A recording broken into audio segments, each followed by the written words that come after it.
Hello student मैं आज आपके सामने कुछ ये लेकर आई हूँ कि जो इम्पोर्टेंट्स MCQs हैं तो ये आपको काफ़ी हेल्प करेंगे एग्ज़ाम में। ये गाइनिंग के लिहाज से काफ़ी इम्पोर्टेंट है। तो उसमें जो है सबसे पहला जो हमारा MCQs है वो है पार्टोग्राफ इज़ रिलेटेड टू। अब पार्टोग्राफ किसके साथ रिलेटेड है? प्रेगनेंसी के साथ, लेबर के साथ, या अनीमिया के साथ, या प्लेसेंटा के साथ। तो आपको ये सबको पता है कि प्रेगनेंसी में जो है पार्टोग्राफ की अहमियत, मतलब एंटीनेटल केयर के ऊपर सारा टाइम बात की जाती है, पार्टोग्राफ जो है उस पर बात नहीं होती। तो लेबर में ही पार्टोग्राफ की ज़रूरत पड़ती है, क्योंकि the partograph is use as part of the approach to the labour monitoring, यानी कि हमें लेबर की मोनिटरिंग करनी होती है। तो इसलिए जो है ये हमारा ये टिक होगा, सही है, इसको हम टिक करेंगे, सही। फिर सेकंड आ जाता है कि साइज़ ऑफ प्लेसेंटा। अब साइज़ ऑफ प्लेसेंटा जो है वो कितना होता है? 22, 29 या 30 या 36। तो स्टूडेंट यहाँ मैं आपको बताती जाऊँ थोड़ी इसकी तफसील भी कि इन ह्यूमन प्लेसेंटा जो होता है ये एवरेज 22 cm होता है, ठीक है।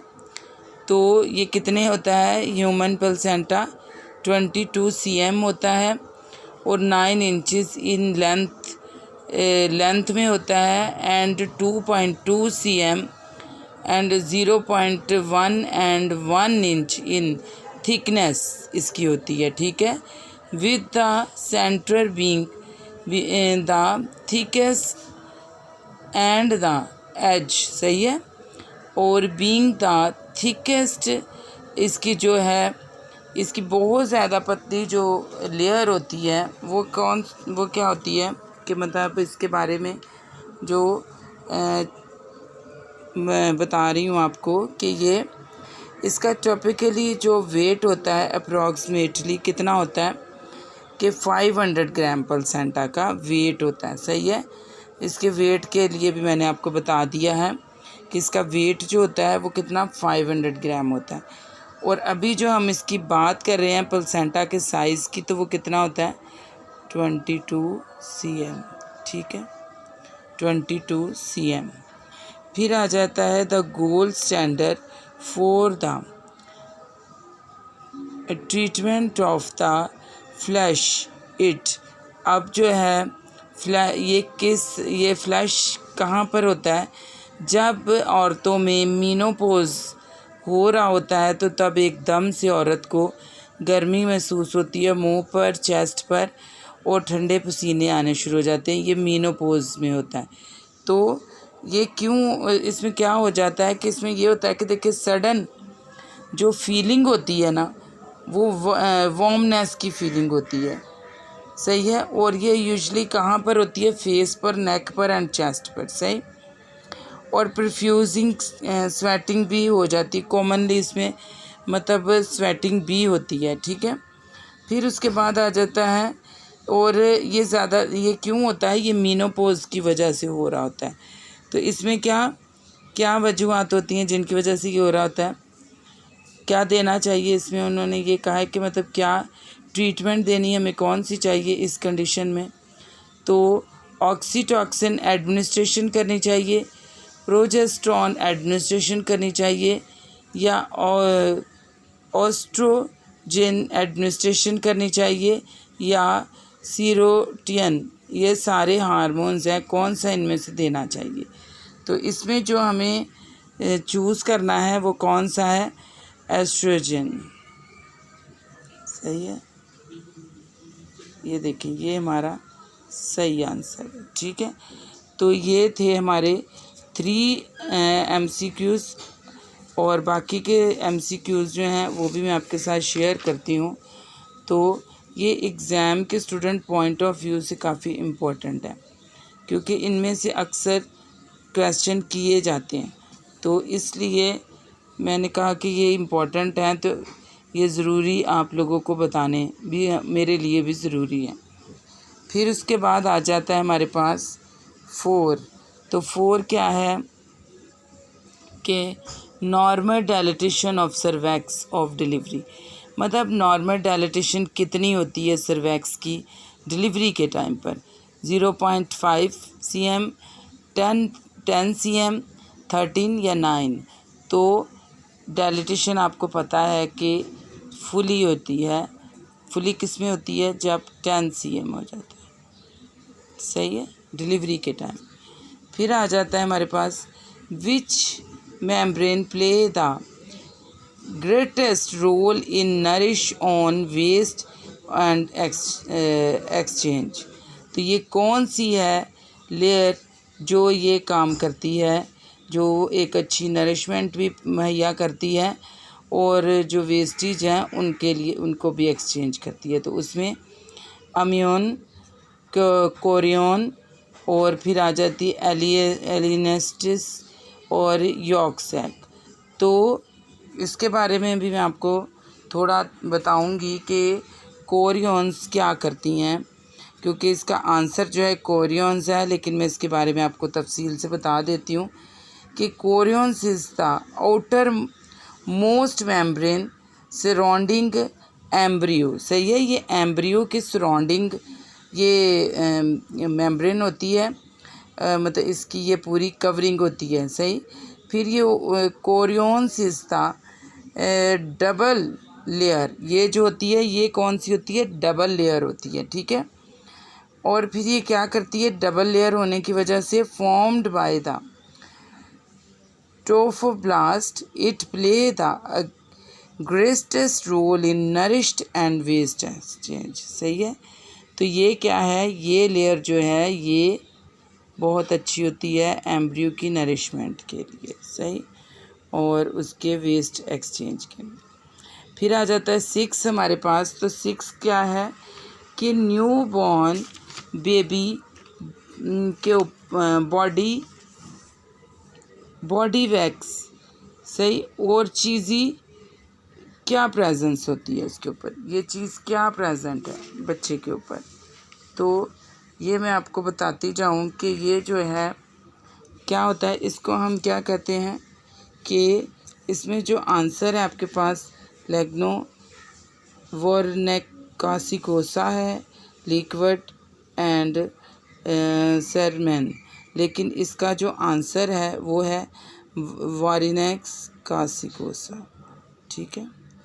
तो ये क्या होता है कि ये चीज़ी टाइप का होता है, सही है।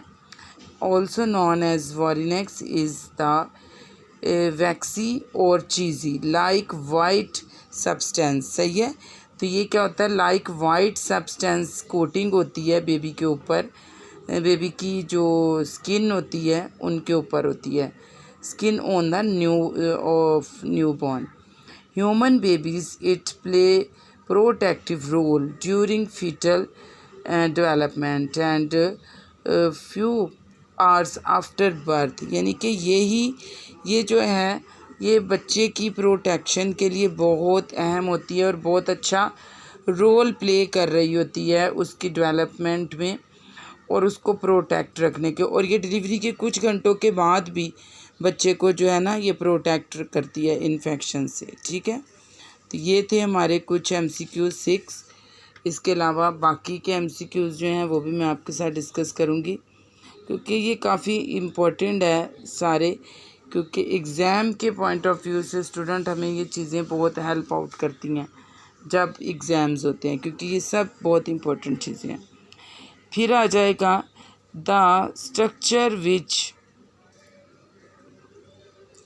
appeared in the endometrium is termed as, सही है। तो अब जो है इसमें कौन सा वो चीज़ है जो मतलब इसका पूरा स्ट्रक्चर को क्या करती है, तो इसमें मैं आपको बताती जाती हूँ। द फर्टिलाइज एग्स बीइंग, सही है, the fertilise egg being to develop into a hollow ball of cell called blastocyst. The blastocyst implant in wall of the uterus. तो कौन सी वो है जहाँ पर एंडोमेट्रियम में कौन आके जो है वो आके एम्बेंड होता है और उसमें जो है, तो स्टूडेंट्स मैं आपको बताती जाऊँ कि डिलीवरी जब हर मंथ जब मेंसेस आते हैं लड़कियों को, औरतों को, तो जो है एंडोमेट्रियम झड़ जाती है, सही है। तो एंडोमेट्रियम का नाम हम उसको देते हैं। लेकिन जब प्रेगनेंसी होती है तो प्रेगनेंसी में एंडोमेट्रियम को जब झड़ जाती है तो वहाँ पर डेसिडोआ जो है ना वो आती है। तो वहाँ से फिर डेसिडोआ वो क्या है कि वो क्या करती है कि वहाँ पर जो है वो झड़ के फिर एक लेयर बन जाती है जिसके ऊपर आकर क्या फीटस ने आके उसके ऊपर जो फर्टिलाइज ओवम और है स्पर्म उसने आकर वहाँ पर वो जनरेट होना होता है। वहाँ पर प्रेगनेंसी जो है वो तकमील पहुँचती है, पाया तकमील तक। तो अब यहाँ पर उन्होंने यही क्वेश्चन किया कि स्ट्रक्चर क्या है उसका इम्प्लांट। तो उसमें जो है हमारे पास आ जाता है एम्ब्रियो, जाइगोट या मेरोला। तो जाइगोट भी नहीं और एम्ब्रियो भी नहीं और मेरोला भी नहीं, और यहाँ पर हमारा जो आंसर होगा वो क्या होगा, ट्रोफोब्लास्ट। ट्रोफोब्लास्ट सॉरी, बेस्ट, हाँ ये बेस्टोसिस्ट है, ठीक है, ये बेस्टोसिस्ट होगा, ठीक है। स्टूडेंट्स इसको देख लें, ये ब्लास्टोसिस्ट होगा, ठीक है। यहाँ आपने ना एम्ब्रियो पे, ना जाइगोट पे, ना मेरोला पे करना है, यहाँ आपने जो है ब्लास्टोसिस्ट पर करना है, ठीक है। फिर उसके बाद आ जाता है हमारे पास, ये मैंने एक बीच में ऐसे क्वेश्चन दिया हुआ है कि यॉर्क सैक क्या करता है, प्रोवाइड करता है नरिशमेंट को, सही है। तो ये ऐसे ही है कि आपकी नॉलेज के लिए बता रही हूँ कि एक यॉर्क सैक जो है वो क्या प्रोवाइड करता है, nourishment. It produce blood cells until the placenta, fully form lateral in pregnancy to ward the end of the first trimester. The yolk sac and can no longer be seen on the sonogram.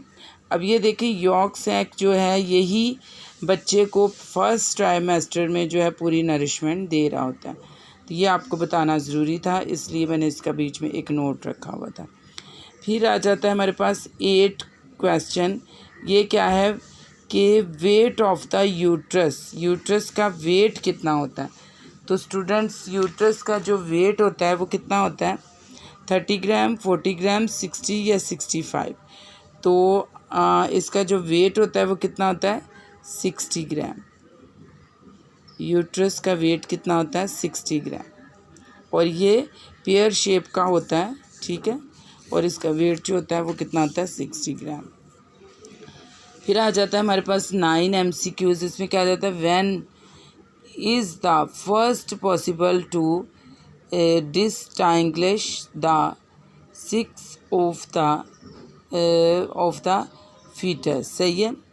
तो sex of the foetus, तो यहाँ पर ये कि foetus की sex जो है वो कब तक, कौन से मंथ में जो है वो पॉसिबल हो जाती है, जो हमें पता चलता है कि फीटस सेक्स बन चुकी है।